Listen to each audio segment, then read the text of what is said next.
After a few minor tech issues, I was able to get it sorted out. And welcome to Wild and Weird Radio Live, everybody. We got Fish Belly hanging out here in the comments. Spooky Appalachia, Larry Hose in the house, James Boggs. What's going on, buddy? We've got who else?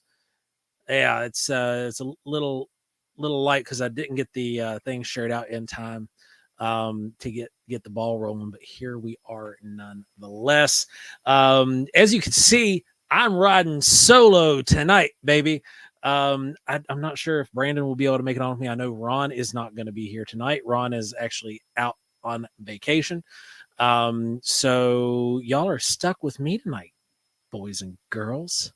Are y'all ready for that? So how's everybody doing out there in the world? We got all kinds of stuff going on right now. I know that we ourselves are getting ready for the Flatwoods Monster Convention coming up here in a couple weeks, and then immediately after that we got Mothman Festival right on the heels of that. So we're all really excited about that.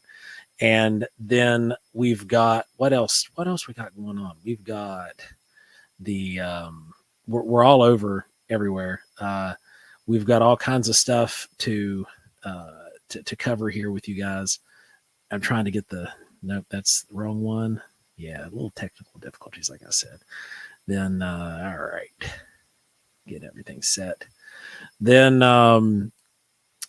yeah. So it's been wild, guys. It's this is the first time that I think this show has been done live with a solo individual, so it's going to be very dependent on your all's questions tonight. I'm going to need you guys to engage. It's been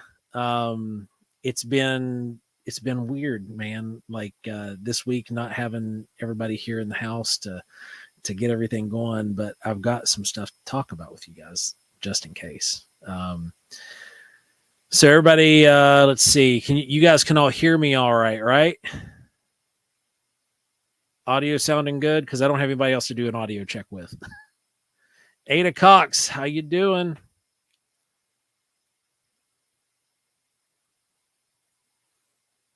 What? Half bulldog, half Indian, either on a warpath or sitting on a butt growling. Well, I'm going to have to go back and find where that was. But okay, yeah, thanks, Larry. Appreciate it. Brandon Wills, all right, I'm going to float you a link real quick, buddy.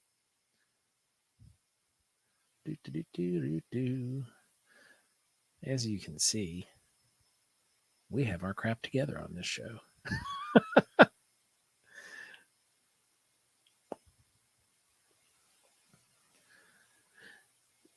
But yeah, so had a little bit of technical difficulties getting everything rolling this evening to get us here on time, but we made it. We're here. My kids are barking at a deer in the yard. Your kids are barking. Okie doke. So how's everybody out there doing? Everybody doing good? There's been minimal news. I know that much. There has been minimal news that has breached the surface. Everything I think is locked up in wait for December. I don't think we're going to get a whole lot more UFO stuff unless there's like a real leak where somebody jumps in. Hey, speaking of jumping in, what's going on, Brandon? Oh, not much. I was about to actually walk out the door when I got notification was starting. You sounded like really choppy right there. Oh, hear me now? How about now? Okay, you're fine. Okay, it sounds like it's trying to actually. It's weird. It's like it's speeding your audio up. Larry Hose says he's impatiently waiting for Flatwoods. That makes two of us. I just got off the phone today, a little bit before we got on here, with the event center. We were talking over some stuff and getting some things ironed out for all that. So yeah, it's getting close, man. Getting really close.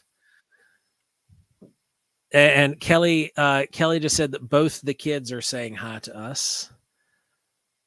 So they must be watching upstairs. So Brandon, what's Hi, new in your kids. world, man? Not a lot. Still been trying to get some of the writing stuff done. I hear Trying to you. find time for that. Yeah, that is a chore all in itself. That is a chore all in itself, man. Finding time, that is, I think, the biggest issue with everything is just trying to find time. Yeah. Yeah, I said Brandon's got 90s audio. It works, it's fixed now. So like you sound good now, but yeah, Okay. it sounded like Mitch Hedrum there for a minute. Yeah. But it in sad news, like I don't know how many of our fans are wrestling fans. I know this really doesn't have anything to do with Wild and Weird, but is a guy that I was a huge fan of. Bray Wyatt has passed today, and that was really sad. Like that was one of the few times like a celebrity passing has like kind of had a gut punch, you know. Yeah. That was That one came out of he was one of nowhere my too. And favorites, then man. He's Terry really cool Funk guy. also died yesterday. Yeah, Terry Funk. Yeah, but Terry Funk. I mean, Terry Funk was like old. Bray Wyatt was 36. Mm-hmm. Terry Funk was old and been through countless death matches. You know, it's a miracle prior to yesterday that No wonder he could still walk at his age. Yeah. After all that. Yeah. But yeah, so we've got some stuff to talk about in the Bigfoot world. You know, they're doing that the DNA study that Darby's putting on down there at North Carolina, and there's a bunch of people sending in various sample reports. So the data pool is getting bigger. It's just a matter of time before they're actually able to start going through and reviewing those. But they're if you're interested in that study, the Ohio Bigfoot Conference just announced that Darby is actually going to be there speaking this year. So I'm pretty stoked about that personally. That is going to be a good one. That'll be on May the 4th. It's back on May the 4th again this year. It's one of the best Bigfoot events out there because it's, you know, May the 4th be with you. So everybody out there, go ahead and give the feed a share. Throw it up on your pages. Share it around real quick, and we're gonna start asking you guys some questions to get a little engaged here. We've got a few new things popping up here in the future, just so you guys know. You're going to have some new merchandise coming out on the tables. So that's going to be cool to see. We have some really good shows we've got planned as well here for the upcoming future for the standard broadcast. So you guys will get to, hey, Angie, how you doing? You guys will get to enjoy those here as well, because we've been doing some studying and doing some looking into some topics we've covered in the past that we're going to be hitting again. And taking more of a deep dive this time. This week was the anniversary of the Hopkinsville Goblin incident, the Kelly Hopkinsville Goblin incident. Mm-hmm. We can talk about that for a little bit. The podcast for you guys who are new to the show. The podcast tomorrow's podcast episode is a rerun of our deep dive on the Hopkinsville incident, and it's a really, really good episode. So you guys are going to enjoy that one. It's one of the ones too from way back, so the download rates on it were low because not everybody goes back to the very beginning and starts listening. So it's going to be a relatively new episode for a lot of people. So when it comes to the Kelly's Hopkinsville Goblins, Brandon, what was some of the stuff that really stood out with you? The thing for me was the fact that they would shoot them and they would just keep coming back like it didn't affect them. And this happened, it wasn't just one night, it was several nights in a row that these things came back and did the same thing. Just kept bum rushing that house, and without really any sort of explanation or motive, other than someone saw something crash nearby earlier before the first encounter. Yeah, you did have that uh, reported possible crash, and then there was the other stuff. Some of the things that stood out to me was the metallic sounds, that were being made when they're being struck by the rifle fire and shotgun fire. Mm-hmm. Oh, have you? There was a show recently. I can't remember what show it was, but they went back to that property, and like it's just like 4 or 5 yards in the woods behind the house that you can still see an indentation on the ground where it looks like something either landed or crashed out there in the woods. It was pretty neat. Hey, the executive producer is now in the house. Mr. Adam Good has arrived. But yeah, man, thanks for stopping in. And guys, if you're interested, I know that Spooky up there said, "Who's your favorite flyer hanger?" That would be a toss up between you and the Deucer, for sure. Because you guys have actually been going out, hanging them up, and posting them. I just put a link in the feed to the. Hey, Anita, how you doing? I put a link in the feed there in the comments for you guys. You can copy and paste that into your browser, and it'll take you to the Paint the Town Weird flyers. You can go ahead and print your flyers directly off the website that way, and then you can hang them up. Every 2 flyers that get hung get you entered in to a contest to win a Flatwoods Monster sculpture that I've made. It's a little bit different than the original variation. It's got the same body, but I've sculpted new arms and a new head for it. So you guys will be entered into a contest to win that. That's around $125 value if anybody's interested or needs some incentive to go grab some flyers and hang them up in your town. So you guys get at it and paint the town weird. Adam Good says he loves you, Brandon. Big hearts. Hey, I have an idea for those posters. What if we do a contest for the most unique poster hanging for like odd location? Superlatives. We'll do some superlatives for this for sure at the end. And then we can like have a vote at the end of like say like a certain period of time in the group to see who wins. Yeah, we'll do superlatives. I think that'd be fun. We'll do an extra little bonus giveaway to go along with that. Aw, thanks, Adam. I love you as well, Joe. Much appreciated. Where's that? There we go.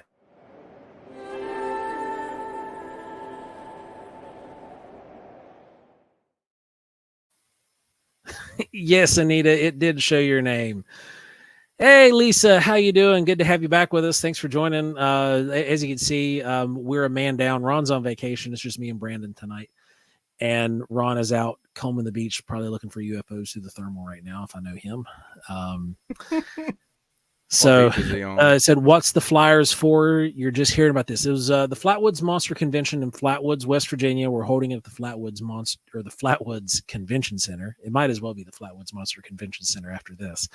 But the flyers are for that event, and it's called Paint Your Town Weird. We do this with all of our wild and weird events. We put the flyers up, let you guys post them up at your leisure, and we normally do a drawing of some sorts with the people who do post pictures of them on the interwebs and with a hashtag that says Flatwoods Monster Convention.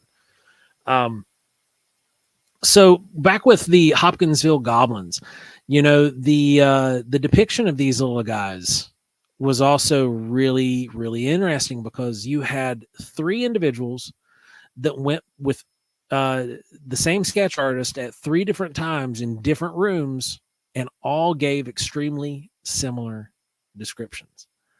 The ear position and the eye position was the main difference between the 2 or the 3. And it's one of those things where you've got a close enough resemblance in features that, to me, it just screams this actually has a high likelihood of happening. And Project Blue Book took it seriously as well. They went and investigated, and they ruled again, kind of similar to Flatwoods, saying it was owls or some kind of other creatures that they were seeing. Owls were Yeah, really popular. yeah, that was a really popular write-off for Project Blue Book. But like, I've never heard of owls bum rushing a house, getting shot at, and then coming back again. Like, Yeah, right. I've never had that happen before. So Anita says she messaged Ron that a UFO she saw near her house. There was a tree that died in line with it months later, and just noticed there's another one dead today. Um, mm, we so this is in an upcoming video, but I'm gonna go ahead and spill the beans now because it's pertinent to that. The Ron and I were actually out in an area where I had witnessed a light phenomena, and it was about 2 years later, and there was a patch of tree, an entire patch of trees. All of them were younger, think like 10 to 15-year-old trees, and an entire patch of these trees were all dead, every one of them. There was some other weird stuff that happened. You're gonna have to wait to see the video to get the rest of that story, but that is not the first instance of um, UFO or light phenomena and trees dying that I'm aware of. Ada Cox says that you've never heard of the goblin story. So the oh Kelly's boy. Hopkins Goblin, the incident took place, the anniversary of the incident was on the 21st. And there essentially was a family, and the dwelling, for lack of a better term, came under siege to these what were later called the Little Green Men. This is where the origination for the Little Green Men came from. And it wasn't even from them. Their stories reported more of a metallic silver color with a green glow. But the news, as it does, ran with it, and they dubbed them the Little Green Men, the Kelly Little Green Men, and the Kelly's Hopkinsville Goblins. And essentially what these were, they were these creatures that had, they were floating. They were small, around 3 feet tall, roughly. They had big ears, like that stuck out kind of like bat ears, but much larger. And then there was a light that was seen landing or crashing in the woods. And then the house was approached by these creatures multiple times. Fishbelly says, drunk hillbillies shooting owls. Would owls keep coming back? Even drunks should have got some fat. Right? Exactly. So the family, which, they were like you said, they were kind of hillbillies, because this was out in eastern Kentucky or central Kentucky, sorry. And they were shooting at these things. They were coming up, they were crawling over the house. One of them allegedly reached down and grabbed the hair of one of the individuals. They had shot these things multiple times through the walls of the house and off the porch. And when the projectiles would hit the subject, they had this like metallic resonance. And anybody who's ever had kids knows what a weeble wobble is. And they described that these things behaved like weeble wobbles, where they got hit and it would rock back and then come back up almost like a punching bag. So like it was weighted at the bottom. So they would hit it and it'd fall back and then just and kind of wobble and to get its bearing again. The feet were never described, but the hands and the face and bodies were very heavily described. It was a really bizarre incident, and Blue Book took it serious enough to come out and investigate. It was another one of the ones that was ruled off as, mistaken identity. And the rest was history. Now they've got the Hopkinsville Goblin Festival was supposed to come back next year. It was supposed to have been back in this year, but something happened. I'm not exactly sure, but they canceled it for this year. But yeah, it's a really, really neat story and very important to ufology. It was a very early contact case, and just kind of goes to prove that modern humanity and these creatures probably aren't going to coexist very well when things happen happen. I don't see it being good.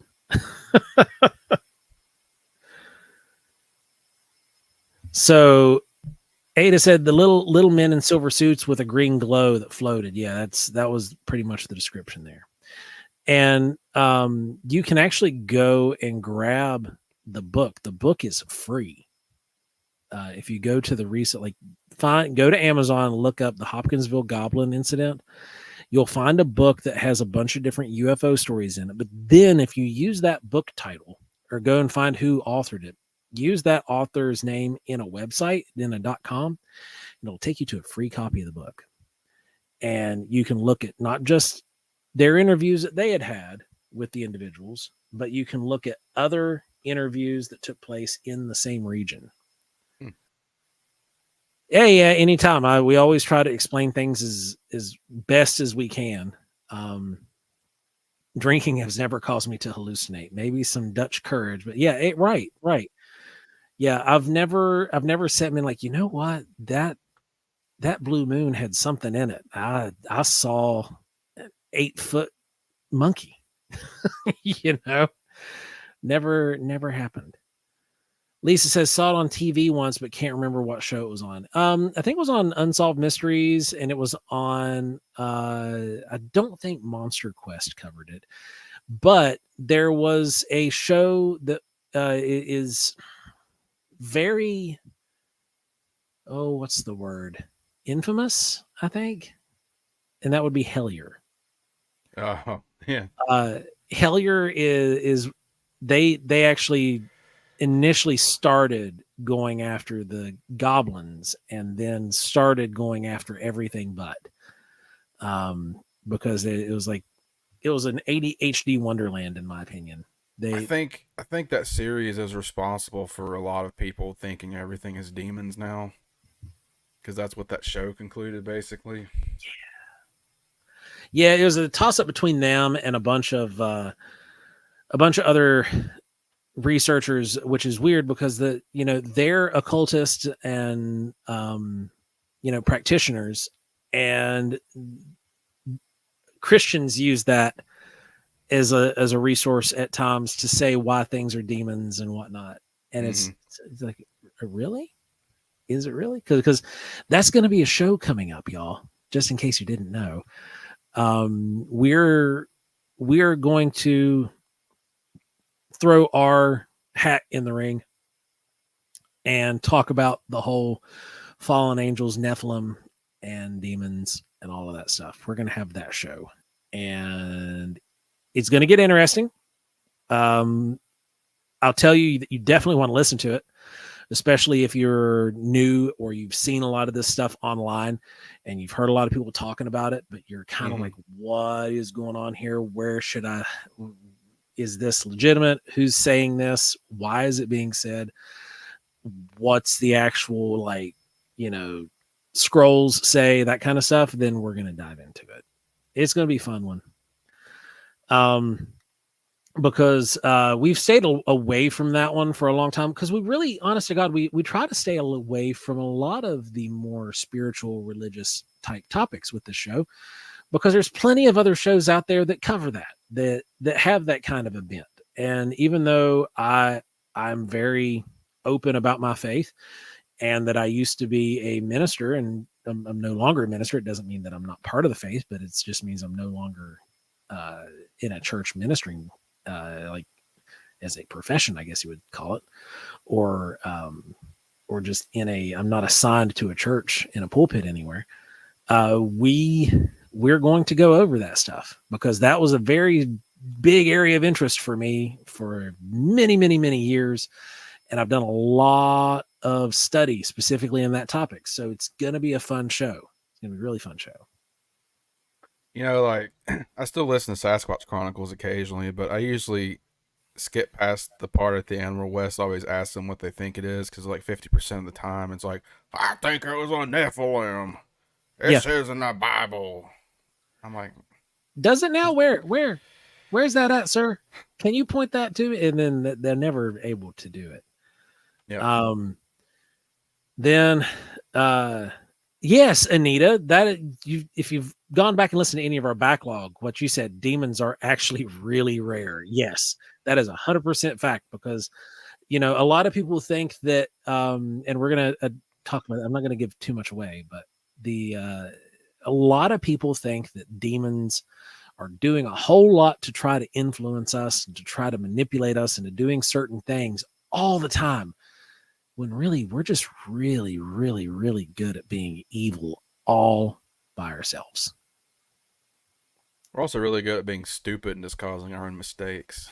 That's another thing. We're very good at being stupid. That's the truth. Says if you want to get into the occult and shamanic stuff, just holler. That's my field. Sweet. Yeah, we'll give you a shout. Yeah, you're right. We don't need the demons' help. Yeah, we don't need that help. We're Yeah, even the Catholic efficient. Church, when they actually have exorcists look at things, it's like 1,000th% where it actually might be a demon. Yeah. Out of the cases they look at. Yep. The rest of it is, a lot of it is very much attributed to mental health conditions and then addiction. There are people who are, but anyway, we'll leave that alone until we get into the main show to do it. But we're going to cover the Nephilim side of things very in depth. We're going to cover all of that. And then we're probably going to do a live the week after because that's something that really just needs to happen. There's a lot of misinformation out there and a lot of disinformation and a lot of people who say things because they've heard other people say them.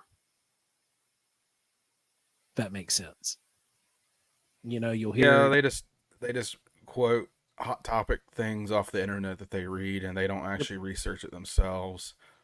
They just take whatever someone else says for granted. That's just like the same people who think that UFOs are demons. Right. Yeah, absolutely. I'm like, why would a demon ride in a metallic craft and go faster than we can calculate? Man, what's funny is that exact topic. I was on Instagram probably about 2 hours for the show, and I was watching a reel that somebody had posted, and it was about how Christian influencers were like explaining the UFO topic, and was like, and it was done by another Christian guy who was kind of like ribbing and poking fun. And it was like, oh yeah, the government's saying these things are out here, and that's just demons. It's just demons. Like we don't even, have to question it. What? You're just going to immediately, aliens are demons because the government, aliens, demons. Well, one thing people say is, if I see a UFO and I rebuke it in the name of Jesus, it'll go away. I'm like, do you have actual proof of this? Are you just saying that? Like, they say the same thing about Bigfoot too. Shade Viking brings up, said, good evening. Let us never forget that all spirits are children of the Father, and the Lord mourns the loss of the loved ones that are all family, and the demons are family, and also, and they used to be in heaven with family. And that it's to a degree, yes. Again, we're going to get into a lot of that in that show. So I don't want to make this all about that one yet. And then we'll do a live to follow up on it. But even some of the demonic, what's attributed to demons, things like that, they some of that is like it's always been here. Some of that darkness has always been here, even prior to the separation of heavens and earth. So it gets really interesting. It's going to be a really fun show. Anita said, I hate residential cases or working with people because people are just obsessed about demons and think it makes them the most important people on the block if a demon is after them. Yes. I can't get into specifics but yes. Oh, yes. Ron knows all about that one though too, because it was a doozy. I know investigators who think every doll at the thrift store is haunted and every star design is satanic. And then if the aliens leave when you rebuke it because they know you're a I don't know about that. That's a little. Right. I want to go ahead and talk about the pentagram for a second. Go for it. So the pentagram, Christians actually used to use that to ward off evil. Yeah. There's old churches in England they have dug up that would have a pentagram carved into the plank right in the entryway of every door to try to ward off evil. It wasn't until recently in the 1960s when the whole satanic cult started that they actually adopted the pentagram for themselves. They don't use it for evil purposes. Satanists don't. They use it for protection for themselves as well. So that whole thing about seeing pentagrams on places and feeling bad stuff, that's not real. Shane said, yeah, okay, cool. I just had that thought before and just had to mention it. We all wonder about this stuff. Yeah, there are a lot of this stuff that is really open-ended. And it leaves a lot of room to wonder. And Yep. you know what you were mentioning with I'm going to assume with the demonic is that the demonic is all attributed to the fallen. Mm-hmm. And if that's the case, yes, because there was those, though they were in heaven, they were with the Father, and it was a loss, you know. But based off of a lot of the research I've done over the last several decades, there seems to be more to it than just the fallen. So, but yeah, the back with the symbology and things like what you were saying with the pentagram, there's a lot of stuff that I mean, we talked about a bunch of it with the last episode, the mountain witches and granny witches. You know, there was a lot of symbology used that no longer gets used there because mostly there was a big move within the church, and there was a bunch of cessationists that were kind of stamping out supernatural things and like miracles, signs, and wonders and all that stuff, and basically saying that they were a thing of the past. And because of that, they were using that with as the reason why to get away from some of these more supernatural, more I guess awe, or could be even confusion based things that would cause confusion, like, well, why am I wearing this? Why am I doing this if this, you know? But so I mean, to a degree, like I could understand why they did it, but at the same time, you look into some of the ancient Hebrew and you see a lot of this symbology and a lot of this practicing with different gemstones and different materials to do different things. And there was if you look at like the priest robes that the ancient Jews wore, every single piece on that had some sort of symbology. Even the placement of the gemstones around their neck and their chest, like all of that was symbology. Yep, every bit of it. Even down to the fabric that they used. Yeah, every bit of it was all for a reason. I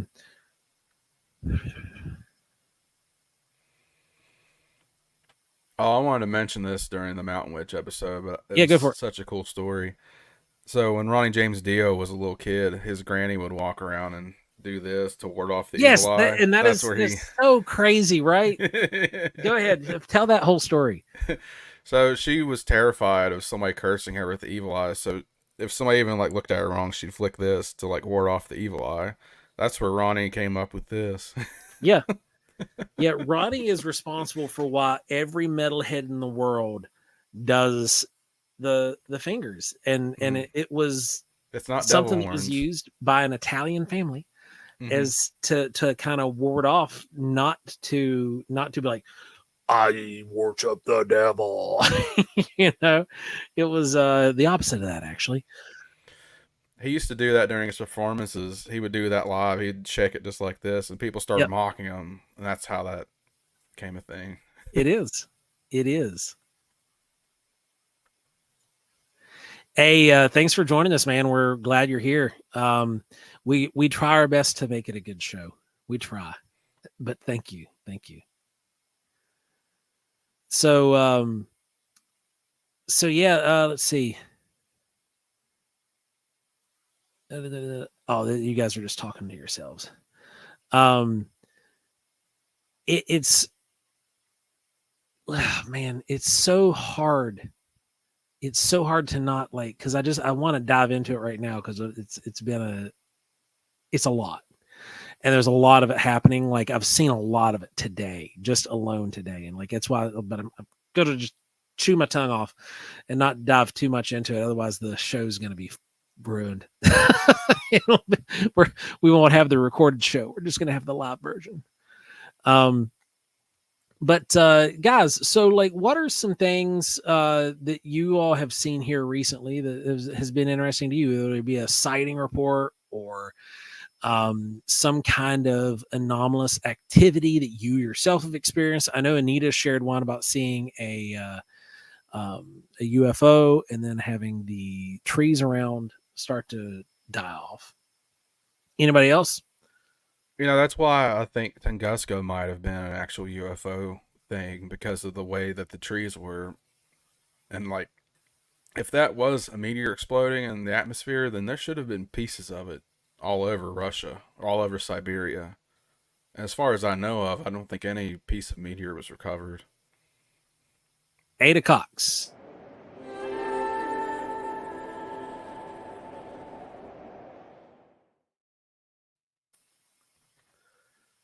Speaking of Ada, thank you so much for the donation there. We've got all of our super chatters that normally join us and donate. We can't tell you how much we appreciate each and every one of you guys because you make this show possible. You're the reason that we're on here week in, week out doing the show because we love coming out here and spending time with you guys. And it's been amazing to actually get to this point where now, you guys are the ones really carrying the show. And we're just showing up and we're doing research and we're hanging out with you guys and able to we don't have to work as hard on other things because you guys have really, really helped us out so much. And so again, thank you all from the bottom of our hearts. You're amazing. Oh, speaking of the Mountain Witch thing, this is something I also wanted to bring up and I forgot about it. The whole practice of knocking on wood to scare off bad spirits. Literally, people still do that today and don't realize why they do it. That's also one of those old granny things. It is. Lisa, does a ghost in my barn count? Yes, it does. A ghost in the barn definitely counts. And then Anita, what's funny is me and my wife were talking about this the other day. Yes, and I was telling her about how the Tunguska event is very possible that it was a direct energy blast that Tesla designed, and that it was a test fire because that area is completely uninhabited. There were no innocents that were hurt. It wasn't like it was directed and just bam and leveled an entire city. This area was strategically, in my opinion, this area was strategically picked, and the event took place to test the direct energy weapon. Yes, that is such a Tesla's death ray and Tesla's energy weapons and all the other stuff that he had that like has disappeared because the government took it. Wow. Like I would love to know where we would be right now if we actually didn't just dumpster all of his stuff. Maybe it could have also been just a failed experiment of his. Maybe he was trying to do something else and it exploded. It very well could be. Black Lamb, I'm weird. Hey, welcome to the club, man. So when he died, the FBI seized like every document he had in his little cluttered apartment that he lived in. Yep. I just wonder when and if they would ever release those documents. Because it's been like, what? Let me think. He died in the 40s, I think. I think it was right before World War II that he passed away. It's coming up on 100 years now. The only way that stuff, like you could probably do a FOIA request because the government owns it all. Mm-hmm. But like the only way that you wouldn't get it is if they've actually patented something. Yeah, true. Indigenous Mongolians they didn't necessarily live, based off what I've researched. Now I could be wrong, Adam. Was that the indigenous Mongolians, they hunted there. It was kind of like West Virginia was with the Shawnee. They used that land for hunting, but not necessarily like in habitation. That area is pretty gross. I don't think anybody lived there. It's like mostly swamp and just like half submerged chunks of land out that way. Adam says they actually released a majority of them. I know that there's a book that had a lot of them in it that was put out there. But I would be willing to bet that that there's like some patents that now are out there that were based off his technology. I say a lot of his papers he probably have are just hypotheses he had, or just ideas that he was just writing down, or it could have been nonsense by the end of his life because he was pretty insane by the end of it. Yeah. So Lisa says the ghost in her barn is the previous owner of the farm. We got a name from him and everything. She feels stalked and judged when doing barn work, though. Well, do it right.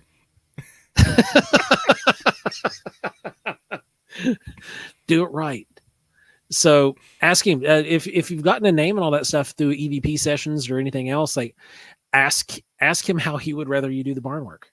Yeah. And see if he'll leave you alone. Just curious. It might work. Maybe he can teach you something. Yeah. You might be like an old papaw and he's just mad at you for not listening to him. Yeah. You're doing it wrong. It goes over here. So she said, whatever. And then Anita says she believes it was a misfire and he was targeting an area to increase power for an experiment, but the targeting was off and it was more powerful than he expected. It's a good probability. It's a very good probability. Then Adam says the Tesla stuff that hasn't been released is the good stuff. 25% is still in the government. Yeah, like that's the stuff they probably put patents on and all that. So you're going to ask if he can do it for you. Uh-oh. I will tell you how that's going to go right now. At one point, I remember the U.S. government was interested in hiring him as a contractor. Yeah. But I don't remember if they actually did or not. He worked on various projects with the government. Like some of his stuff was funded, some of it wasn't. I know that the death ray they're the ones that commissioned the death ray, I believe. Well, that sounds like the government. Like you find something new, they want to find out if you can kill somebody with it. Oh yeah. It's like, how can we weaponize this? Tesla is right though. Everything is frequency. Yeah. Yep.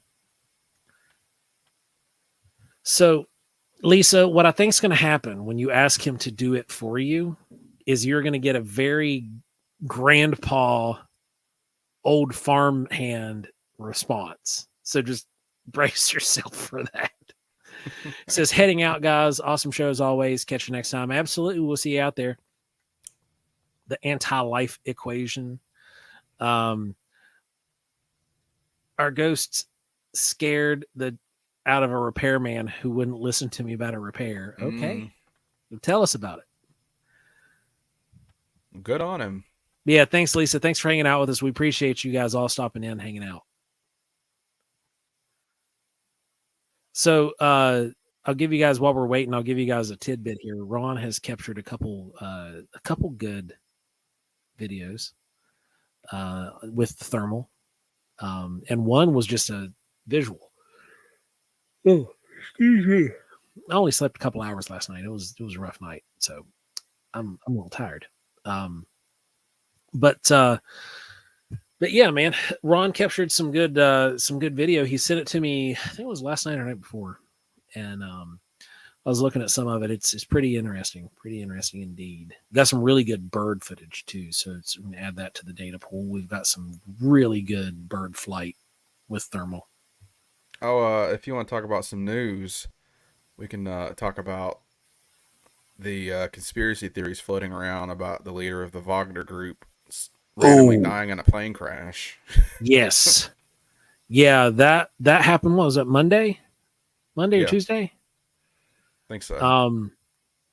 And for anybody who's missed it at all, somehow that big tussle that went on with the mercenaries that Russia hired and the how they were kind of storming the Russian capital. They were going to go there and do a big thing, and then all of a sudden it got quelled and went away.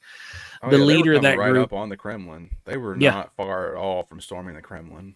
yep, the leader of that group died in a plane accident on, I think it was Monday or Tuesday. Mm-hmm.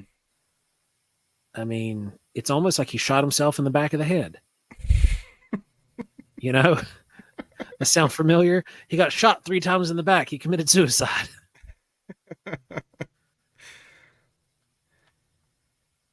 Yeah, that Yeah, was see, that. Adam has a good point. That's what I'm wanting to know. Was he alive when he boarded the plane? Was he even on the plane? I'm willing to say no. Like this is one of those things where I can just go with it with that topic, because like it's very likely that he was dead way before he got on the plane, Here or if he lately, wasn't. Putin has gotten so brazen that he just doesn't even try to hide that stuff anymore. Like, Yeah, yeah, there was that one leader who almost beat him in votes, and he was murdered on a bridge yep. right in the middle of a city. Like, So Anita's got her story typed out here. We'll hit that real quick and then jump back to the uh, it, Black Lamb. That's a good point too. So Old Man Schrader would let me know when a repair needed to be made. He indicated the outlet above the stove and that was dangerous to deal with it. Called the electrician and asked him to replace it. He came and checked it, insisted nothing was wrong with it. I told him I just wanted the outlet changed anyway, and he was upset that I wanted to have it fixed for no reason.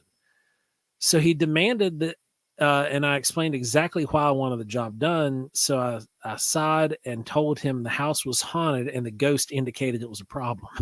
well, I mean, honestly, fixing an outlet's not that hard. It's like a 20-minute job. Adam says that leader was in Africa just a couple days before.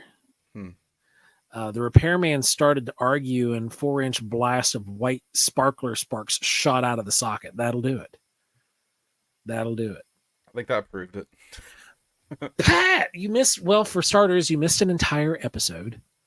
We thought you were dead, and now you're here. You're here. So we're just happy you're alive. Just tickled pink.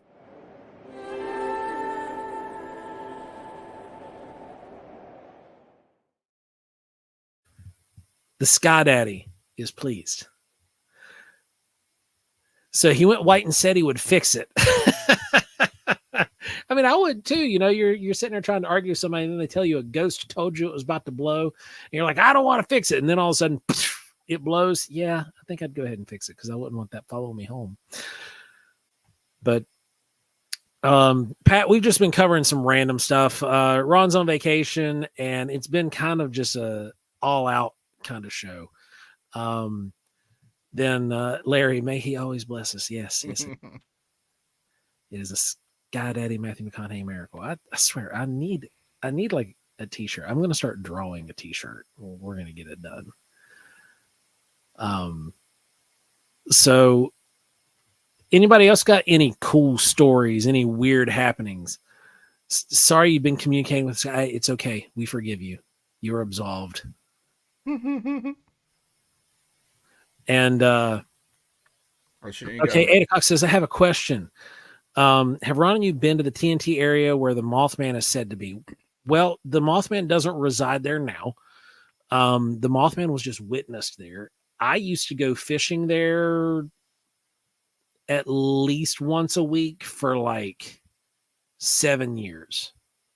So anytime I had to go up, I was a regional IT guy for Rite Aid. And so I drove a really, really big van.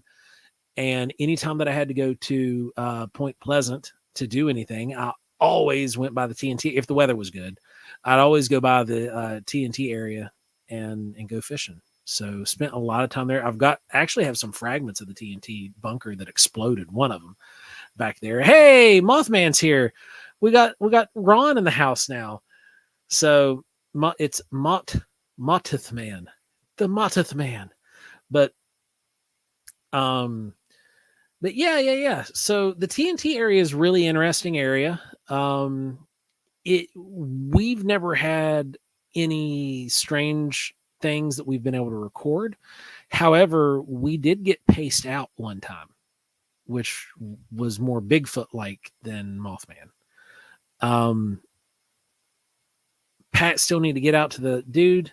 If you're coming to work with us again this year at the festival, we will make it happen. We'll get out there. I think it might have been Dave Spinks who told this story, but somebody was driving through that area and they said they saw a deer drop out of the sky and it was partially consumed. Yes, that was one of it was Dave and hey Ashley, what's going on? Thanks for jumping in. Dave did have that documented. It was on a DVD, and it was him and oh gosh, there's another guy that did the investigation. Let me find him real quick because I've got Weatherly, David Weatherly. Mm-hmm. Yeah, it was him and Weatherly that went out and did that one. Yeah, we had a weird sound at the bunker. It was really likely an echo, like what Ron said. So we kind of ruled it out just because the way those bunkers are made, it's like a big concrete shell, right? And they're like 6 inches thick. And so it's a wicked audio chamber. Like you can go in there and you can make some really cool sounding stuff. So yeah, it's really neat that anything that gets picked up in those chambers though, it's really high, really questionable because like a gnat could fart in there and you're going to hear it. It can also probably cause some auditory hallucinations from the echo. Oh, Ron knows more about that one. Ron said that they didn't see it drop and just said it seemed to have been dropped out of the sky. Oh. So I'm trying to think of birds of prey that we have that would be big enough to even carry something like maybe a bald eagle might be able to. It depends on how big the deer was. I can't remember how big the deer was, but I know that I've been setting at my grandparents and they watched a fawn get picked off by a gold eagle. Mm-hmm. So that could happen. That's a good thing to look at there because those animals are here. Mm-hmm. Around here, it could be some of the locals with a trebuchet or yeah. Yeah. So Pat says you're planning on being there. Yeah. Well, if we get a chance, it's not too dark, we'll take you out, or better yet, we'll take you in the dark to the TNT area because it's always creepier in the dark.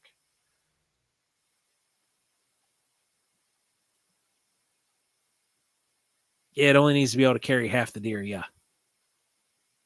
Yeah, because it was just remains that were there. It was really weird though. It did almost look like it was reminiscent of some of the cattle mutilations.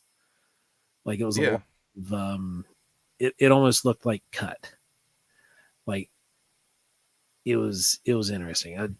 Black Lamb says squatch through it at him. I don't think that's out of the realm of possibility. Not up there. Like I said, we had that weird thing where we were hearing stuff kind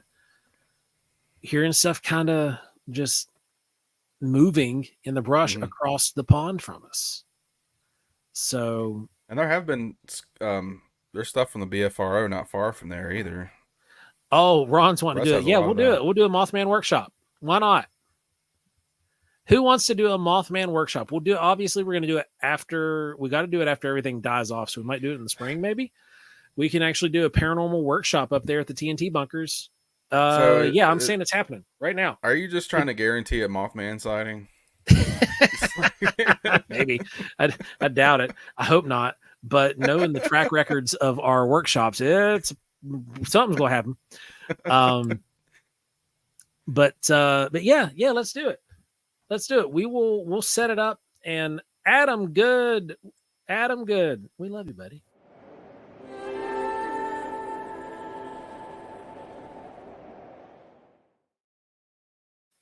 Adam says Mothman workshop. Are you going to rent one of the shuttle buses from the museum? We've got there's multiple people saying, "Oh yeah, I'm down for yes." Yeah, we're doing it. Okay, it's official. Okay, we will get the dates set. and we'll try. It'll be a rain or shine kind of scenario, just like the Bigfoot workshops. But we'll go out and we'll go into the McClintock Wildlife Management Area, and we'll have some fun.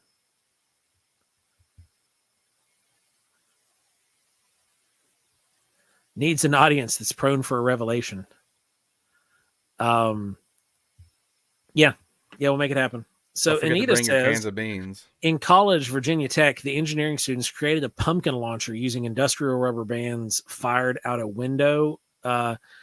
And at the end of a long hallway, they were targeting his dorm and got really, really good. I've got a fun one to tell. Oh, Larry in the house. We got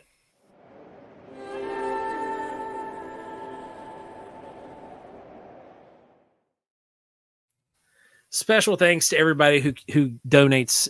We really do appreciate you guys. I know I said it earlier. We now have 3 people who are sitting in the executive producer chairs at this point with the donations that have been made. And we love each and every one of you guys because you are keeping this show free for eons and eons to come. You get to point out nature. We'll go point out nature stuff. TNT area is my home away from home. Adam Good says, bless you, Larry Hose, with all the Sky Daddy McConaughey. Tony, I'm writing a Mothman chapter for my book right now. Hey, see, there we go, man. Synchronicity. Let's make an episode. We'll call it Hollier. But let's call it Holler. Deuster, you made it, baby. I love it. What's going on, man? Thanks for joining us. Hey, better late than never, just like Gandalf always says. A wizard is never on time or late. He arrives just when he's needed. And you're here right in time, man. So thanks for joining. It's going to be a paranormal workshop for sure, Ron. That's the way, because we, as well as I do, we can't do a Mothman workshop because 1, you don't know. 2, maybe we're just going to do a weird UFO paranormal workshop. We'll cross our fingers for clear skies at night. We'll let people look through the thermal and see if we can catch anything in the sky. Yeah, I think that'd be the way to go. Make sure you hit record. Oh yeah. Well, we'll be broadcasting it onto everybody's phones, so they'll all be able to record independently. Hey guys, there's like an 8-foot thing flapping its wings up there. What is that? Pat says we're gonna have this workshop funded by the end of this stream. Hey, it's already there, baby. We've got it. Like we're making it happen. And you guys who are jumping in and being the executive producers, what we'll do is we will definitely work something out for you guys for that event. By the way, we'll take care of you all because you guys take care of us. So it's how you do. Pat says I want to commune with the Mothman. All right. Well, okie dokie. We'll go and we'll see what happens. We'll get his because again, like the Mothman incident is one of those things, and I know Pat, you know this, but just for everybody who's listening who may not be familiar, it's one of those things where the Mothman incident that took place over a year's time, and then it continued with other flying humanoid sightings. But the Mothman incident kind of tapered off after a time in Point Pleasant, not right after the bridge. The Mothman had nothing to do with the bridge collapse, which we've talked about that multiple times on the show. Ashley, I dig it. Not a Mothman workshop. That's right. Yeah.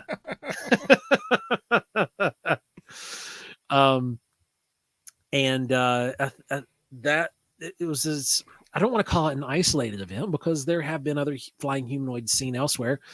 And Kill's book was originally like the Year of the Garuda, which was all about flying humanoids. So we can call it a Garuda workshop. Yeah, the Garuda workshop. There you go. I actually said, hey, one time we were down in the TNT area. The entire area was gray, all of it. The trees, the leaves, the ground. It was the strangest, super snoopy place, folks. It sounds like it was really, really crazy. What time of year were you there? I like wintertime. Yeah, I'd say wintertime because everything there goes gray at that point, and the algae and the lake's all dead, so the water looks just jet black because it's super clear. There's so many great fish there in that pond. Those great three-headed fish. Yeah, dude, that's actually some of the cleanest water in the state. You know that? Really? Yeah, man. Like the work that they have done to clean up that water is outstanding. Like they have done a really, really, really good job cleaning up the water. And like I still personally wouldn't eat anything out of it. That's just me. But I don't worry about burning my clothes if I go knee deep in the water. There was one place that I walked past that had like an orange yellowish collar of foam washing up on the bank, and I was like, ugh. Yeah, that was the iron.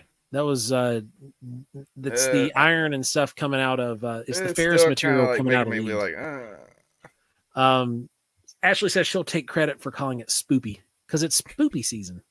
We're on it. You know, Home Depot and everybody's got the Halloween stuff out. It's spoopy season.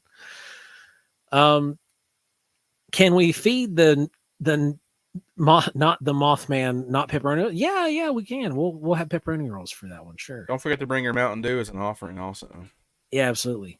It was in the fall. We've been out there all seasons mapping out that area, and it was my first real project. I've got footage of the gray somewhere. I've never seen it like that again. That's really cool. That's really cool because there have been times when I've been out there fishing when like I can almost pinpoint the kind of time of year that you were there when you saw that because everything's dead and gray. It looks like you're almost in a black and white movie because there's so many paper birch in the area. Paper birch and beech trees. It's the bulk of what's there. I remember reading an EPA document from when they first started really investigating that area back in '89, and there was a pool of water they described as pink. I was like, that can't be good. Pink water. Yeah, Bob, where it's going to be at Point Pleasant in the Point Pleasant TNT bunker area up there in the McClintock Wildlife area. We'll announce it. We'll get it all put together and we'll get that announced for next year. Because it's going to have to be a next year kind of thing anyway. We'll start planning it now. Dewey said, I did some grave dowsing this morning for a friend, found over 25 unmarked graves, and saw an apparition of a young girl. Well, holy crap. Dang, that's an eventful day. Yeah, it is. I can't wait to have you on for the next episode that we're going to be doing with you, Dewey, just because I know we're going to be covering the UFO and the pilots exchange there in your area, but like I'm wanting to also hit some of that other like you were talking about the grave dowsing and whatnot because we're into all that kind of stuff. And you know, Larry said you need to fish this, or I need to fish this place. Absolutely, dude. When you come down, bring your pole. We'll fish during the workshop. That's the best kind of workshop I could think of. Then let's see. Yeah, Forrest Stone said, and scratch offs because that has the Mothman scratch offs now.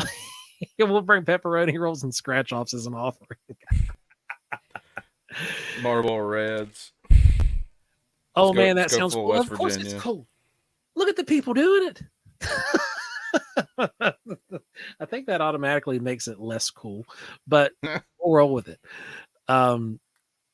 Pink water, maybe I think he was saying peak, Peak, right? No, it's color pink. Oh, the water was pink. Water. Yeah. Oh. Yeah, there was a pool of water that I read that they described as being a pinkish color. They didn't mention anything about algae or an explanation, but it was just part of the complaint from the locals about the water pollution out there. Oh man. Yeah, that's nasty. That sounds like dishwasher runoff. Yeah, something. Because it's got to be some kind of pink. Pink would be caused by some kind of a detergent. Look who's here, boys and girls. Oh. Hey, how's it going? Going good. All the way from vacation, Tom. All the way from out here on the coast. Yeah. How's it going? It's all good. I don't have my guitar with me. I wish I did, and be out there playing on the beach. Yeah, man, it's some of the best tones come up there off the water when you're playing. We had a pretty remarkable night. We got to actually watch some sea turtles hatch. Believe it or not. What? Yes. Whoa, that's cool. Yes. You're fired. Yes. Yes, it was amazing. Maria, we were looking for shark's teeth. We were down on the strand walking, and she started yelling, and I was like, "What?" And she thought they were crabs at first. She's like, "Turtles, turtles, turtles!" I'm like, what?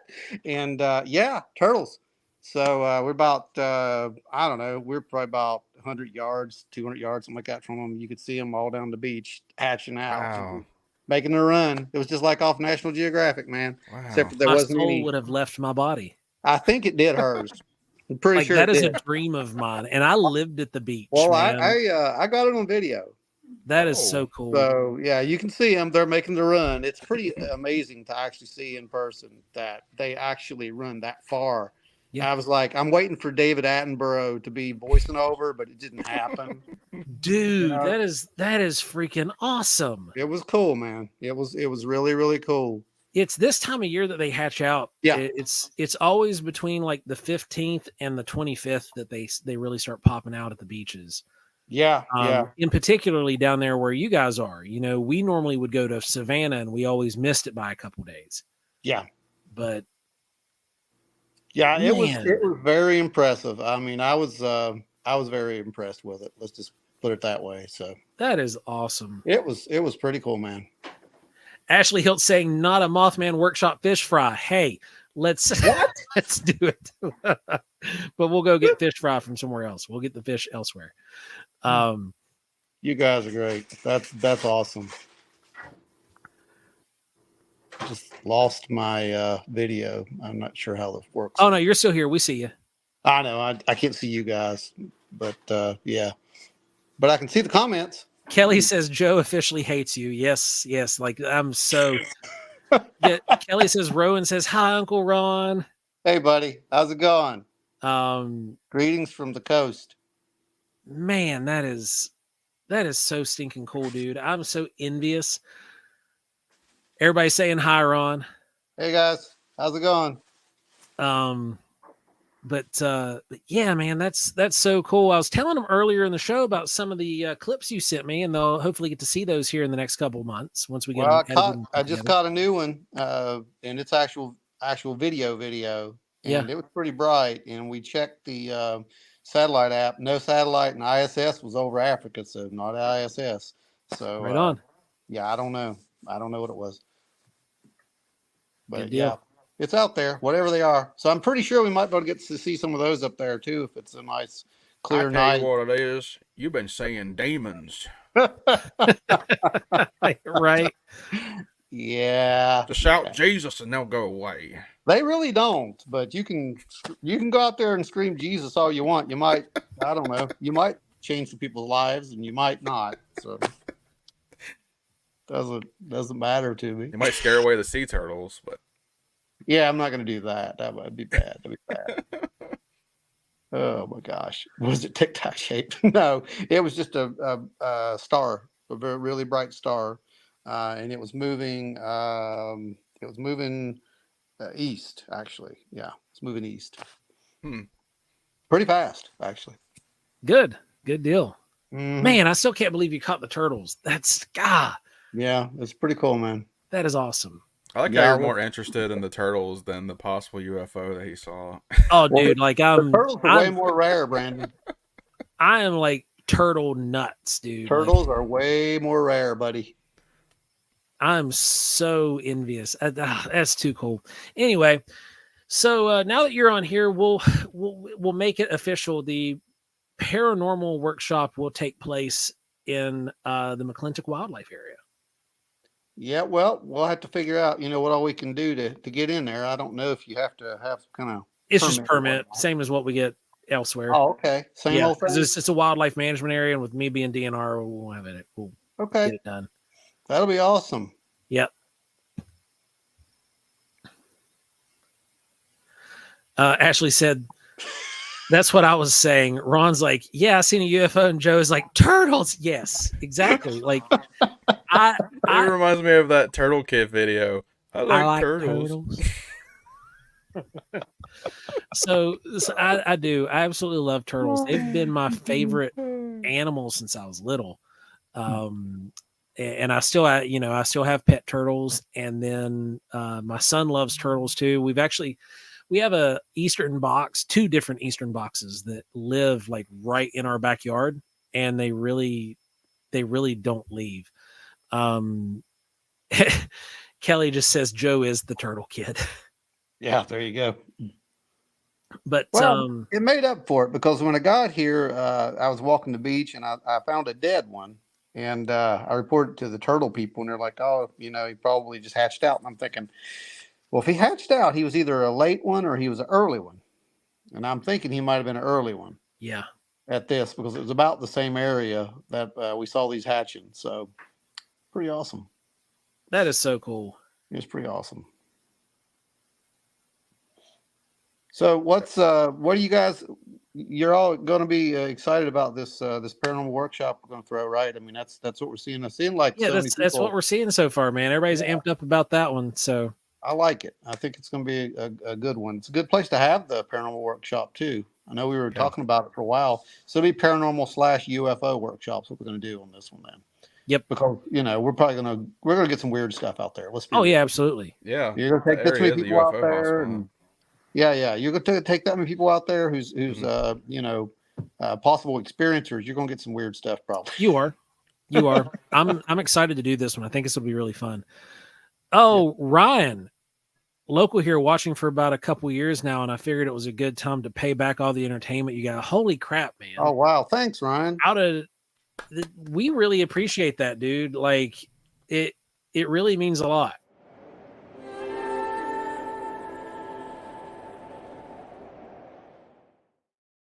That was awesome, man. We appreciate it, and it's really cool. What's so bizarre is like our local listenership is actually fairly low. It's mostly folks who are a little bit farther out, and it's cool seeing that we've got somebody local here that is jumping in and back and helping us out and keeping it free. Yeah, really. So Ryan, thank you, much appreciated, very much appreciated. This show would not be possible without folks like you guys. Then Forrest Alan Dolan, my favorite is Michelangelo. That's my favorite turtle too. That's my favorite turtle. I've got my turtle collections actually behind me. Y'all making me want pizza. That's all I know. You just can't see it because I'm sitting in front of it, but I have all the Mirage turtles and stuff back behind me. Mirage being like the original iterations, the all red bandanas. Bob's asking what the date is. We don't know yet. Everybody in the comments really spurned us on to declare it and make it a thing. So we did. We will get working on that date. I know that when it comes to the wildlife management areas, they will not start taking dates until after January 1st. So I'm going to have to do that. We will announce the date shortly after the turn of the year. Yeah, it'll have to be. We're not well outside the range of the festival anyway. Don't want to. Don't want to step on their toes or anything. Those people are wonderful. We love those people, and we're not there to do that. But definitely well outside the range, and it'll be one of a kind of thing. It'll be probably in the spring. Yeah. Early spring. We'll try to catch it when it's still. Honest to God, probably try to catch it when it's still kind of cold. Because that's when your sky is the clearest. Yeah. And we'll use the TNT bunker as shelter. Kelly Deuster here, he says, I blocked one lane of highway with my side-by-side this morning until a turtle got across the road. Good man. I've stopped in the road to pick up a turtle and move it across the road before. I have too, and it peed on me. It was great. So Ashley said, Joe, did you see the new movie yet? It's so good. I haven't seen it yet, and it's driving me nuts. So on my birthday, my plan was for my birthday, which was August 9th, was to me and my son, we have matching turtle t-shirts. We were going to go to the movie. We had to go do a family thing that night instead. And then the very next night, he broke his leg. So that sucks. And it's really slowed a lot down because he's in a full leg cast from his foot to his butt. And so we haven't gotten a chance to go see it. And at this rate, I'm just hoping we get a chance to see it in theaters. If not, I'm definitely going to buy it and we'll watch it at home. Who's got the Sky Daddy button? Hey, maybe you can get like a accessibility discount if you take them right now. Right, right.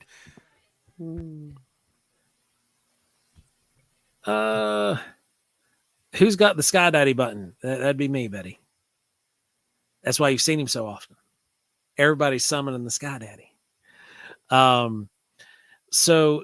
Yeah, he's doing good though. He's a trooper. He's about out of it. He's got another 2 weeks and he gets out. Andrew said, if you're West Virginia and you move to Turtle off the road at some point. Yep. Absolutely. Hey, did you guys get to see the thing I shared there today with the Flatwoods event? No, I haven't seen that one. You didn't see Thanks that? everybody for the well wishes. We really appreciate it. I had sand all over me. It's bothering me. I had to move. Yes. Before you talk about the Flatwoods thing, this is just the naturalist coming out in me. Can confirm I've picked up many road turtles. After the rain is always worse. That is 100% right. Anytime it rains in the spring or the fall, you're gonna see turtles crossing the road because they don't like cruising across the hot asphalt. And so they're gonna wait till it cools off. And when the rain happens, they start moving, man, and they'll get stuck on the roads. So if you find them, pick them up, move them the direction they're pointing across the road. That way you're just helping them get through and not get turned Yeah, because if you think about it, just about every waterway has a road going around it. It does. So Ron, Flatwoods. Yeah, they actually picked it up. It was in one of those 20 things you didn't know about the Flatwoods Monster. It was a really good little piece. And Cool. Our convention's on there. Sweet. It's literally on there. They use the art, everything. It's on there.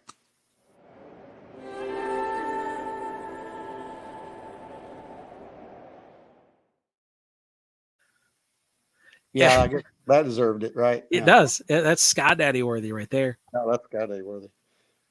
Yeah, that was pretty cool. I didn't know quite what to think.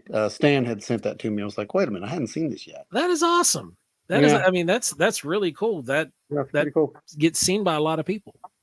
A lot of people. Yeah, it's secret's out. Like I said, they know our secret now. So, let's get them. It's going to be such a good event too. It really is. I'm super excited for it at this point. We've gotten all the ducks in a row, and now it is just a game of waiting impatiently. Really We've got Raymond. He's having a blast at this point. So, he's going to be a lot of fun.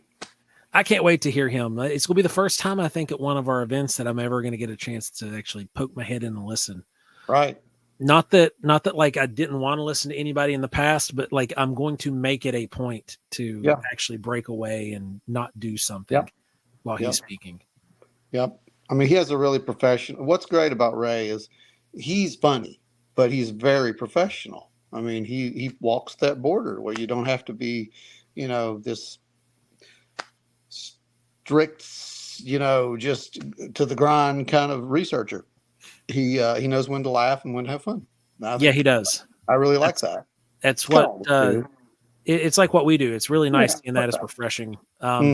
Larry said they would actually get a room at the hotel. Yes, and you're wow.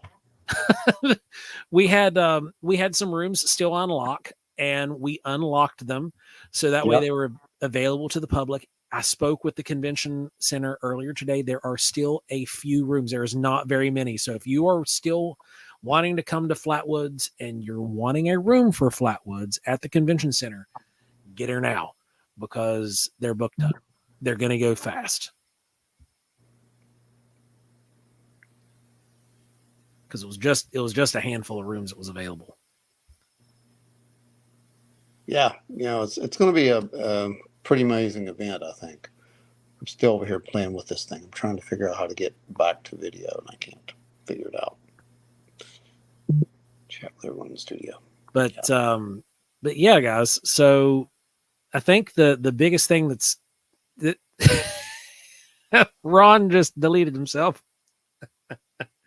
Oh, he just did an old man. Man. He's gone. He was sitting there and now he's gone.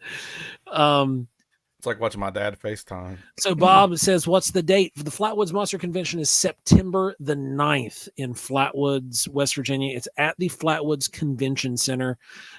Here. Get Ron back in here. There it is. I can see you now. It's all good. So we have some people asking about the Flatwoods thing. So I'm going to right quick. Where are we at? Pow. There you go, Bob. Good job, man.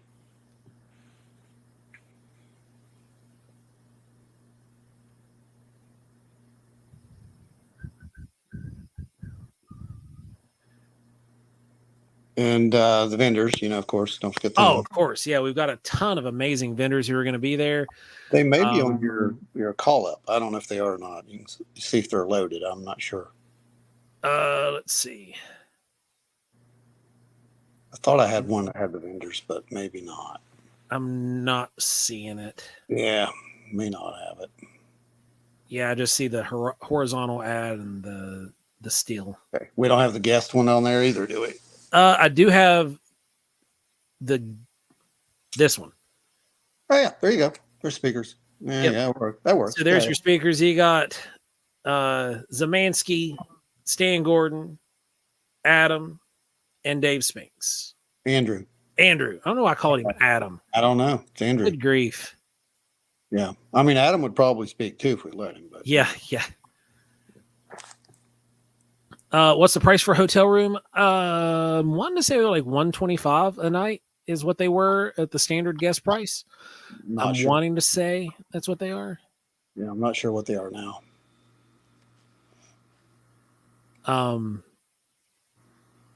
Yeah, I'm pretty sure it's what they were. I'm not sure what they are now though. Like Ron said, I can't confirm.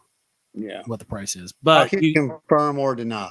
Yeah, you can't talk about Roswell. Can't talk about but yeah, if you guys want to go, call the lodge. Don't use the internet booking. Actually, call the facility. Just Google Days Inn. It's the Days Inn, Flatwoods, West Virginia, and call their phone directly. Because I know that if you do that, it is a little cheaper than if you book online.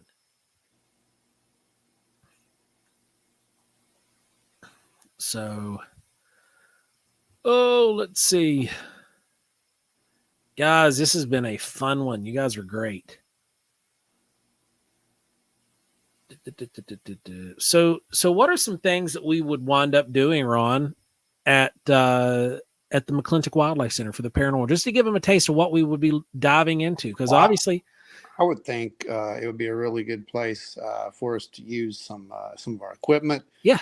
Take out the spectrum analyzer, take out the tri-fields, take out, some of the EM meters. The whole gear, the mother load. Yeah, we shouldn't be getting a whole lot of readings out there. So it would be a really good baseline, right? Yep. So, yeah, we could get a quick baseline and then just kind of watch. Might conduct a little bit of a kind of almost like a CE5 kind of thing there. Who knows? I mean, we can do all kinds of experiments as far as that goes. I think the Geiger counter might freak out in some places. It doesn't. No, I've been over that. Yeah, it actually doesn't up there, oddly enough. Really? No. I really do think that the bulk of what they were doing was just with TNT. Yeah, I think if they were doing anything, they cleaned it up. Yeah. When they did that big strip out, when after the one bunker exploded back in the 80s. And they came in and they leveled that thing down to like 3 to 6 inches, something like that, of the soil. So, and then pretty much it was a cleanup fund. So anything that was there that was bad is gone, is what I'm saying. And you can look at the wildlife and see that. I mean, that lake is pristine. One of the things that makes me think that they never had any radioactive stuff out there is the lack of sunflowers.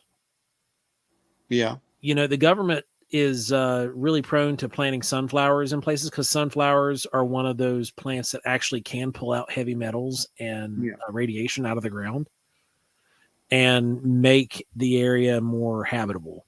And there's never been any fields of sunflowers out there. Yeah, I'm not sure as far as any of that goes. We just know that Dave did find that map that showed the old map. Yeah, had the secret area, but it was way back in there too. And it's probably past where the old power plant used to be. It would be my guess. But if there is anything, my guess it's at the bottom of one of those flooded out. And it's sealed. Yeah, and it's sealed. If there is anything at all. Yeah. Which I don't think there is anymore.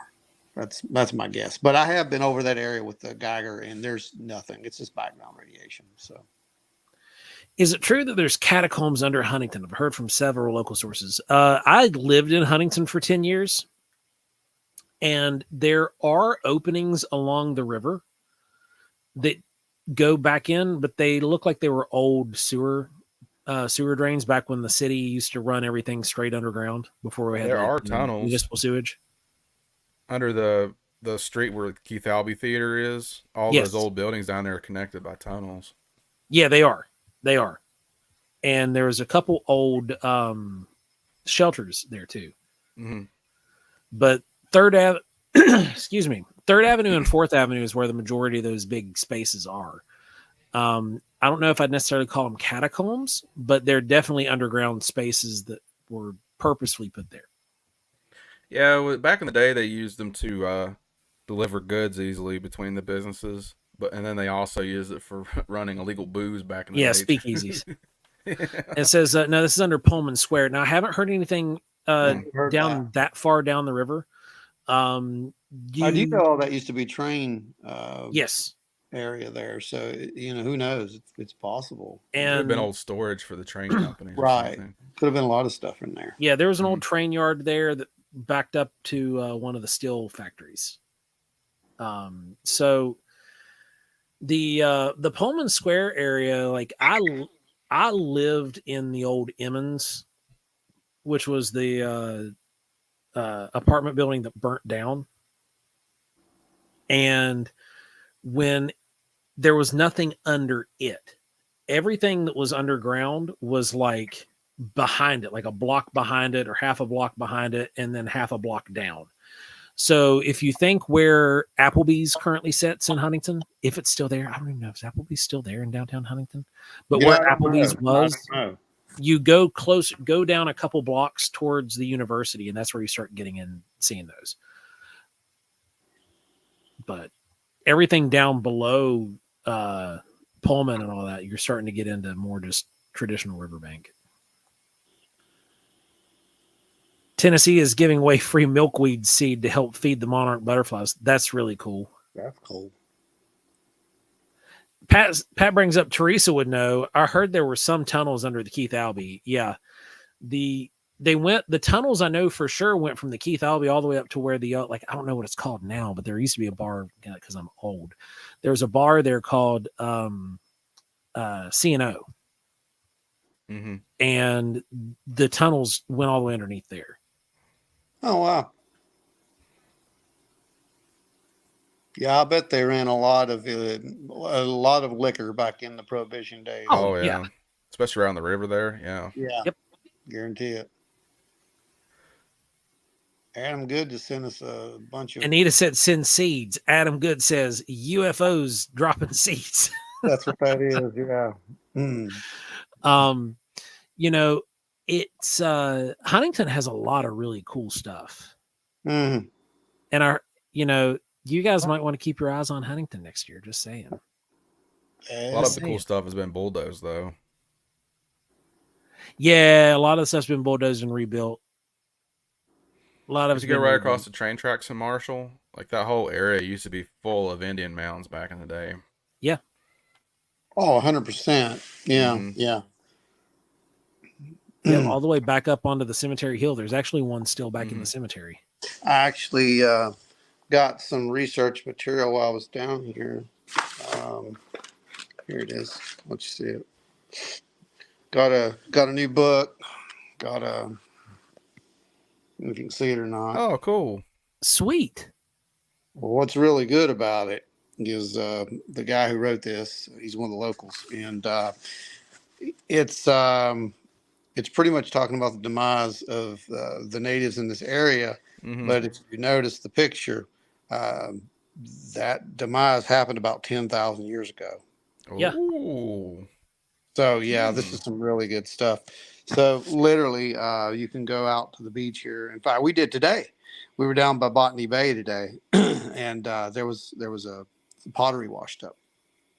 So what Oh. had happened back in the day when these Uh-huh. plantation guys came in here, they found these massive mounds of shell midden mounds. Now these Mhm. weren't like the shells we have at home, like the shell mounds there. These were actually shells that basically, think of it as a as you're migrating, right? As your people are migrating down the coast, Mhm. and they see these big shells.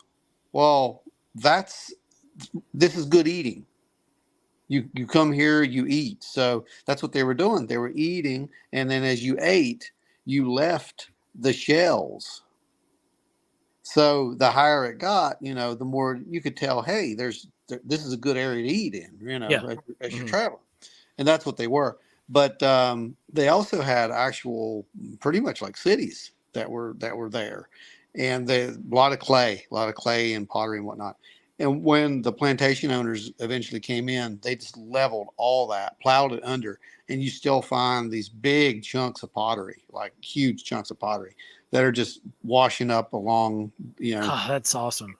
they wash out down the main, the rivers, the streams Yeah. out to the ocean, and then the ocean washes them back up on the shore, because you can find them all the way from Botany Bay, which you don't dare take anything to Botany Bay. They watch you, and it's like $470 fine to even pick up a rock there. You do not want to touch anything Botany Bay. Wow. Wow. But yeah, so all the way up from there to the actual park. There's an actual park area, and you can find pieces washed up there too. So yeah, I have a it's question. hmm, Did they build shell roads like they did up here? I don't know. I haven't been able to really find that. Mhm. This is the first book I've actually got on these guys in this area, and I got it because of we're talking about paleo, Mhm. and that excites me because that's around that magical time period. So Mhm. I really want to dive into this one, and it looks really good. So, but as far as the roads go, I haven't seen anything about that. I just know that their version of a shell mound and our version of shell mounds are a little bit different. So I was just wondering if some of the shell mounds that we had, because those are mussels, right? So Yeah. are some of those mussels kind of the same thing? If they were near the rivers, was that just a way to say, hey, good eating over here, and then as you're done, you leave yours there too to kind of Could show be. the same, I don't know. That's just something to think about. I'm not sure how that worked. It might be because we know from archaeological records that mussels used to be a lot more plentiful in this area. Very plentiful in the area. Yes. Well, the rivers were cleaner. The And Yeah. mussels are the first things that get affected by any kind of yeah, pollutants in the water. yeah, yeah. So because they work as a filter. Like Anita just said right there. Sounds like shell midden versus mound roads. Yes. Yeah. Yes, it's completely, I think it's just a little bit different. But yeah, Teresa, Teresa's here. Hey, thanks for joining. It sounds like when you're saying the migraine nap, I feel you there. Whoa. Got me last night with the pressure change coming in. You know that one. But the mounds and the shell mound saying like good eating, it's one of those things where you will see a massive drop off at a certain point of time where those things just aren't there anymore, because when industry started coming in, the logging started coming in, destroying the rivers, they couldn't survive anymore. Right. The mussels were the first thing to get affected, then the amphibians were next. Right. Yeah, I mean, it just plays right into the whole ecosystem, destruction of the ecosystem. It doesn't take much to destroy an ecosystem. What people don't really realize. Yep. Where I grew up over there in Sissonville, the Poker River, that thing was full of mussels. You could walk out there, and they were everywhere, and I mean big mussels. So, I watched that go down to almost nothing with the pollution, and not too long ago, so over there, and they were kind of coming back, but it's not like anything that used to. They're actually seeding over there. They're taking ones from Coonskin, Oh yeah, and they're seeding them over there to that area.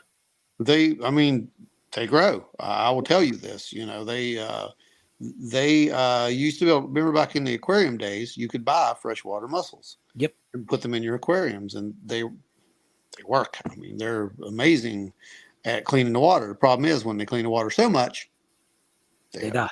Yeah, exactly. So, you know, it's not the greatest thing to have, but you can get the water too clean. Yep. You want to have them in a very, very large body of water and a very low numbers. Moving water. Yes. Ron says, I grew up on the bank of the Guyan River. Only things that are washing machines and coal. Yeah. Yeah. And tires, occasional tires, right? Yeah. Abandoned cars. Yeah. I remember seeing things like Teresa that. says there's a soft spot in the eyebrow that you can supposedly push. And yeah, I've not found it. Just me personally.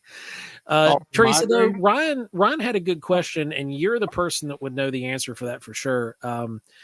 The tunnels and catacombs that are supposed to be under Huntington, do you remember how far those went? Like, I know that some of them are fact and they're there, but I can't remember how plentiful they were. I knew, and Brandon and Pat, we all knew about the ones that were under the Keith Albee and that they run all the way down underneath the bars both ways, but didn't know how much farther they went down. Ryan was saying that he had possibly heard of some that were coming up around where the Pullman Square area was. So if you had any knowledge about that. Pat says poisons for an ecosystem come in all shapes and sizes. Yes, it does. Yes. Mostly in the shape and size of human. Yes, humans will do that. I've been told that if you go to remote enough areas in the state, you can still find pretty good amounts of mussels. Yeah, the Master Naturalist course is taught out at Coonskin. Mm-hmm. Right there on the Elk River. What Larry just said. Yep. Larry just says that we lost one of the best wild brown trout streams. No one wants to admit it, but it was from fertilizer runoff. Mm-hmm. Yeah. Well, we know what fertilizer is. I mean, it creates heavy phosphate. Yep. And you put heavy phosphate into the water, you're going to lose a massive amount of your invertebrates at that point. There's your stream cleaners, there's your mussels, you know. And then there goes the trout, there goes everything else. I mean, that's pretty much it. Once the food supply is gone. Yeah. And trout are sensitive. That trout need clean water too. They're really sensitive to pollutants. But it's literally the exact same thing that we see with coral reefs. It is the exact same thing. There's no difference. Once, you know, one part of the ecosystem fails, the rest of it goes downhill.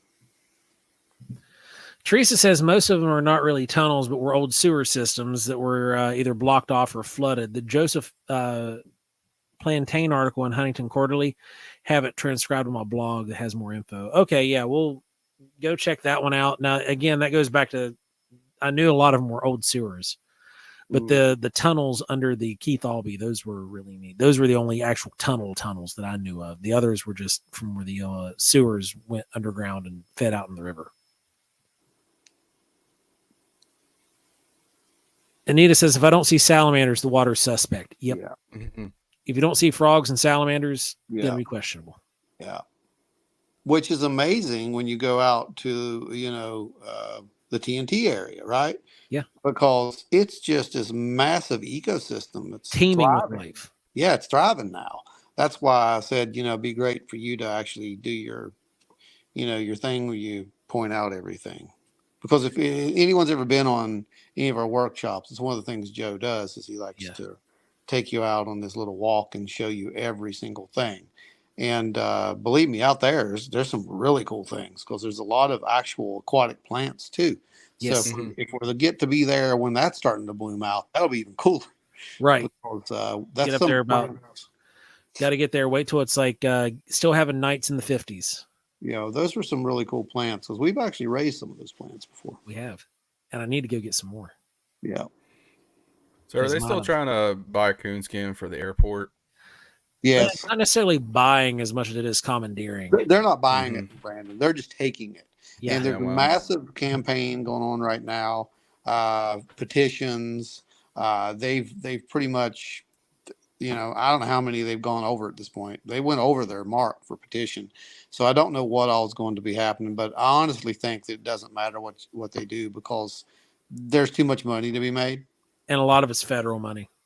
Well, a lot of it is they want to put this private area in. This is for private air, from what I understand. And it's pretty much like, well, you know, you want it, we're going to give it to you. And that's kind of what's happening at this point. Mhm. So this is more for private, like, you know, just private business, like commercial air, like Yeah. private, not commercial. I'm sorry, but it's more for private, from what I understand.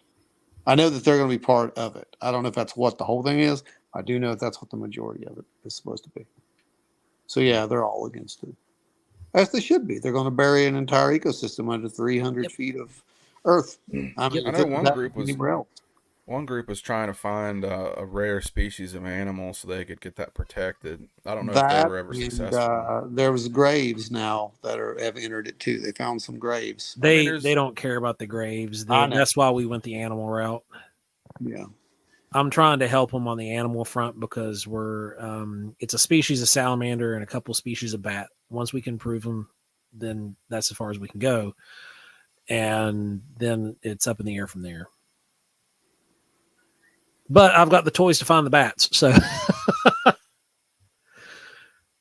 we'll be able to make something happen. Go save it, Joe. Oh, it's not going to be me. It's not only me. It's a bunch of people, but I'm the one that has the toys to get the critters. So I'm helping out.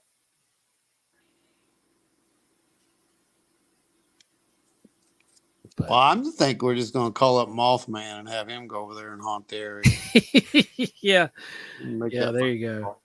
So, I mean, I don't know if I want to do this workshop down there or not. Now that I think about our track record, so It's what Brandon was saying. that's kind of, I don't know, man. It's going to be weird. So, should be interesting. I'm All I gotta pretty say sure- is we better have recording equipment going constantly. yeah, I think so too. I agree with that. I want everybody to check your batteries when you come in too. Before you come, I'm going to have a battery check station. That's the one thing we're going to have. they need to extend the runway to turn the airport into a shipping hub. Yeah, that's the biggest thing. Is Yeah. the extension is what they're wanting to put on there. Yeah. So Well, it's supposed to give us international flight capabilities too, Yep. or something. So turning it into an international. I get It's already progress. been named international, but they need the runway to be larger to get these larger aircraft in. Yeah, I get progress, but I don't get destroying, you know, an ecosystem. If they'd have put it in where they, and I know we're getting off on a tangent here, so anybody who's not local, just yeah, bear with us. If they'd have put it in where the original plan was, they could have put an international airport in immediately. If they would have put it in right there where the Toyota plant sits, that's was the original plan for the airport. Was in Buffalo, West Virginia, Buffalo, and it would have been an international runway because it was huge. and it was huge, flat is all get out. It would have worked Well, out perfectly. You know, that's a cursed area as well. It is. That's It's part of that area. that It's was right along all- that river. Yeah, that was all mound area. And there's so many. I've been there, and I've seen some of the mini mounds, as they call them. There's little, they have about 3 to 4 foot tall mounds out there, and people, they don't even really talk about them, but I think they're part of like a little mound wall kind of thing. I think weren't there some right there where that high school is now? Oh, probably. There were. I know there's an old pioneer cemetery right next to the school. Forrest brings up a great point. They could build a whole new airport at one of the Hobet sites. Yep, make it as big as you want, Yeah, it literally and there would spans be 3 absolutely counties. no pushback. No one would, because it's reclaimed land. Do it. Reclaim Hard land. as freaking nails. They're not going to rebuild. They already have it. But yeah, you're right. I mean, 100% right. And just imagine what it would do to the local economy if they put it down on one of the Hobet sites. Yep. All of a sudden, which one? Where are you going to put it? Lincoln County? You going to put it in Boone County? A boom, major economic boom would happen there. Again, sorry for all the people who are not from our immediate local area. We are going on our tangent. I'm 100% agreeing with what Pat just said there about the workshop, by the way. Oh, yeah. I popped that up there a little bit ago. yeah. Full For- video the whole time. Yeah, Make sure you have definitely. it pointed at the sky. Multi-directionals. Oh, yeah. We're 360 in that one. So, you know. So, yeah, guys, this is thank you all for hanging out with us tonight, man. It's been a good show so far. Got a few minutes left before we cut her off here at the end of the night. So if anybody It's has getting to any be last about minute, margarita o'clock here. yeah, right, I don't know about right. you guys, but Ryan says Is it time Lincoln for a County's long. tequila Yeah, it is. sunset? It would absolutely do miracles for the people there. It would drastically change everything in that area. Anita saying, Lordy, I should come up for that workshop. You'd have a blast, Anita. Well, it's I'm gonna be a telling you. good one. And the thing is, we're going to do it in an off season, and we'll probably be able to get people to come up and stay in the historic Low Hotel. if you can afford it, It's off season. It's not during Mothman time. man, that thing's expensive. We just I don't don't tell them know. that we're having an event. Yeah, right. Don't tell them anybody. Keep it Yeah. quiet. Keep it quiet. If you want to stay there, you keep it quiet. Adam says changes in latitude change your Yes. attitude. And then Ron's out here looking for his lost shaker of salt. That's right. Hey, I know where my salt's at. It's right over there. Somewhere. You know, it's funny you mentioned salt. I actually bought some local salt while we were here, and it's really cool. It's a lady who, man, I'll tell you what, I went to the coolest thing yesterday. They have this like a little flea market kind of thing, but the people who are there, dude, they would be in Tamarack back at home. That's Oh, how yeah. stuff is. Yep. It's amazing. Like The, these are true artisans. There, Amazing. a lot of the people that go to that, I know which one you're talking about. Wow. Because we've been tempted to drive up to it when we go to Savannah, because it's just about an hour and a half away. And, but a lot of those people, they actually set up at the shops in Savannah, which is like a little open air flea market. Yeah. And you like, I think I know what salt you bought too, is what's crazy, because I have some up in my cupboard. I use I don't it know. sparingly. This lady, she makes it. I'm gonna go over here and find it here. Hang on, let me get it real quick. There it is. I got it. This is the salt. Right here. Ada says, how much the hotel Ron is talking about? Well, the hotel that I was talking about was the Low Hotel. And when Ron said, if you can afford it, during the Mothman Festival, they up the prices like through the roof. Oh yeah, that's crazy. But This is, in the off season, it shouldn't be too bad. This is Botany Bay Sea Salt, and the lady who did it, she was in shipping industry, lost her job. Great story, and she was, I think she was camping, and she decided she needed some salt, so she went over to the ocean, and she distilled her some salt, and and she made her own salt for something that she was cooking, and it was an amazing taste.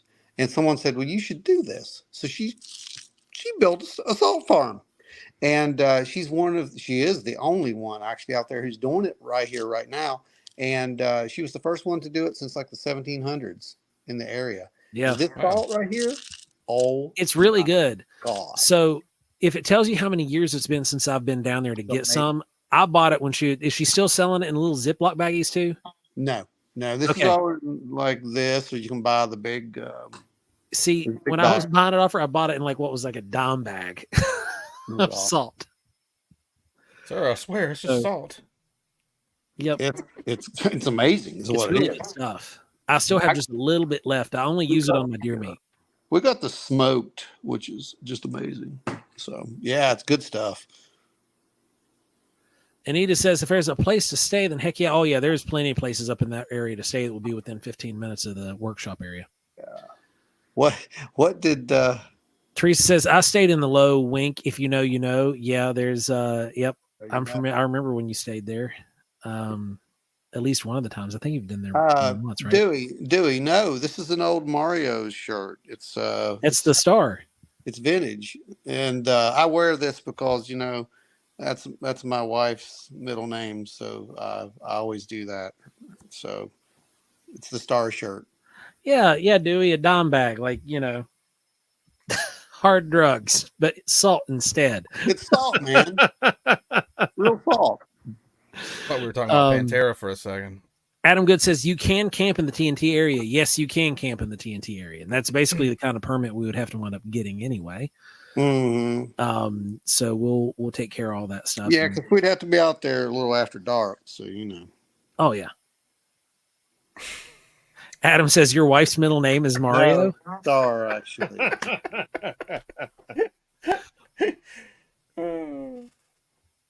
Pat says, "Where's the salt for the margaritas?" It's right here, man. I'm going to use this. But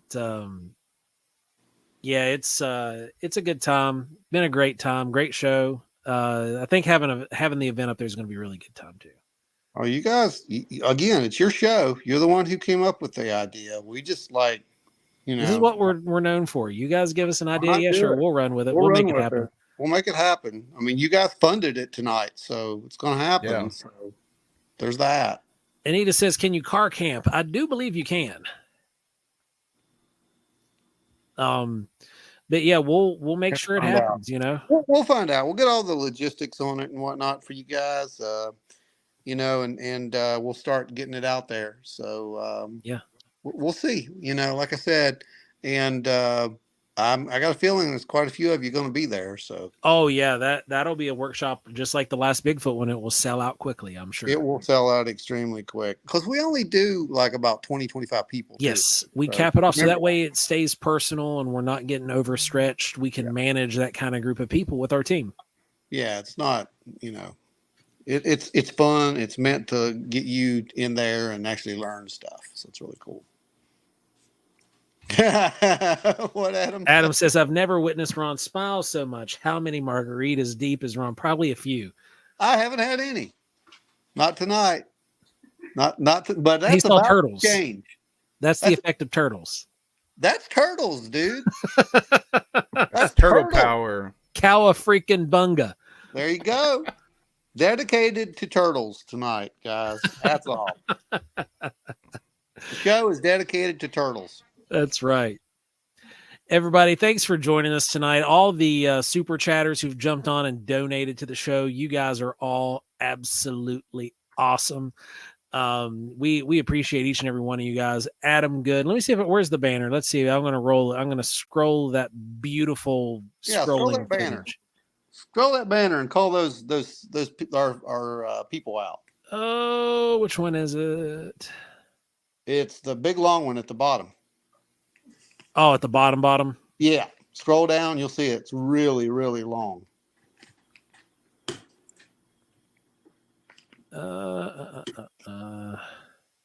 My bottom might not be like your bottom. That's well.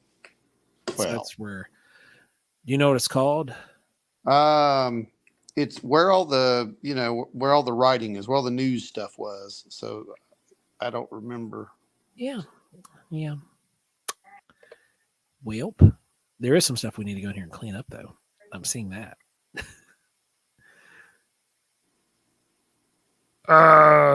Is it under banners or brand? It's under banners, I think. Yeah. Bingo. Yeah. Got it. I was in the wrong folder. Sorry, guys.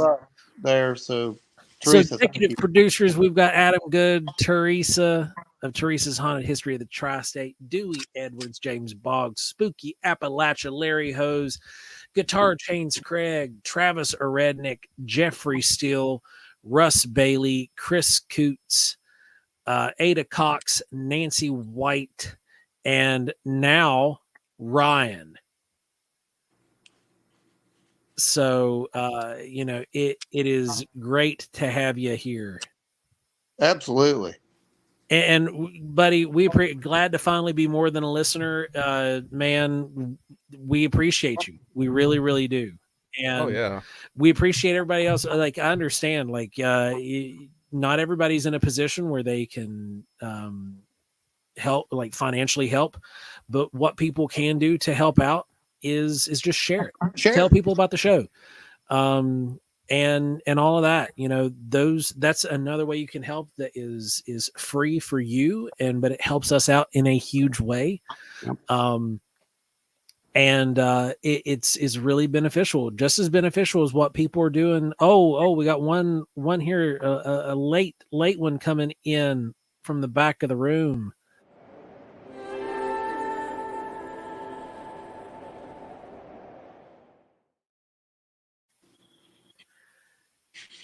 You guys are all awesome. So, Ryan, we're going to have your name added down here in the bottom scroller soon. We appreciate you, man. And it's one of these things where anybody that can help out, if you can help out, we really appreciate you guys. And not a penny of it gets wasted. I can tell you that much.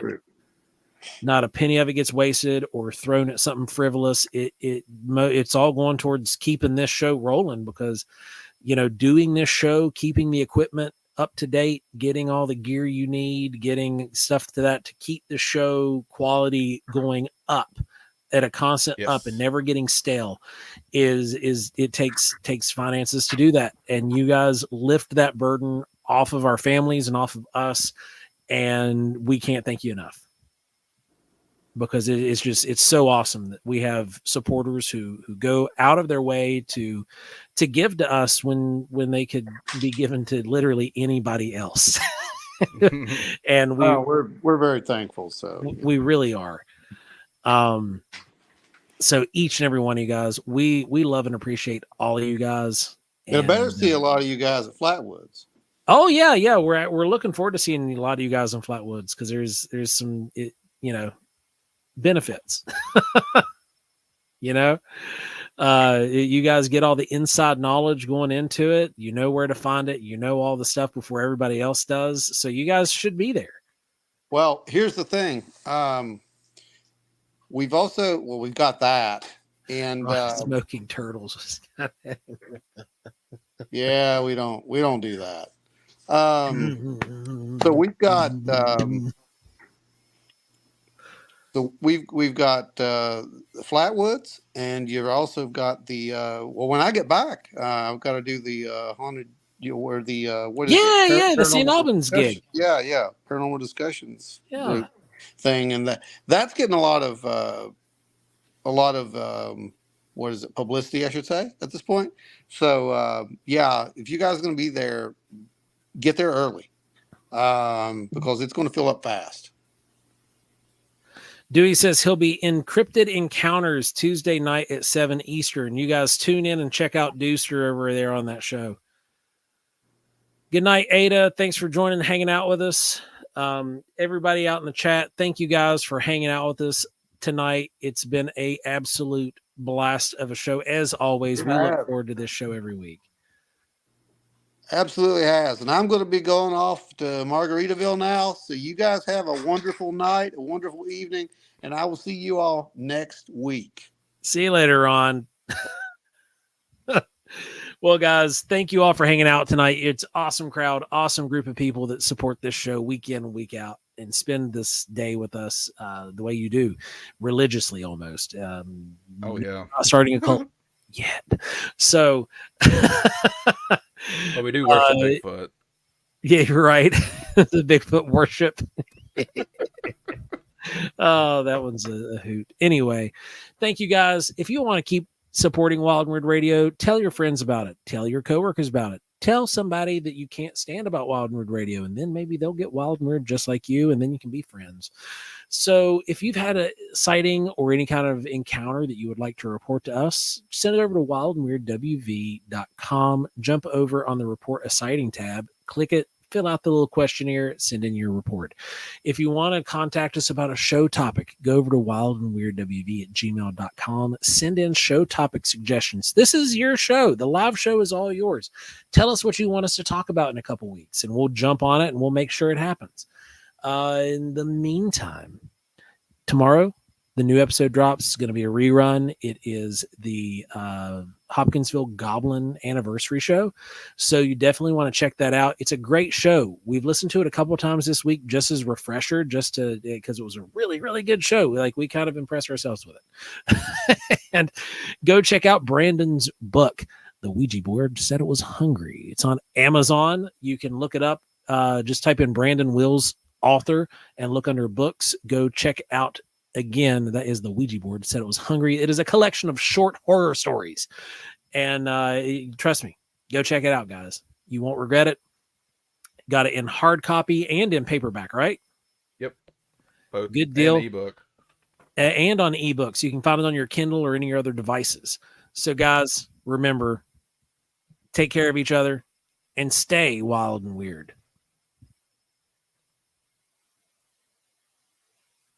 Maybe. I gotta find the closer.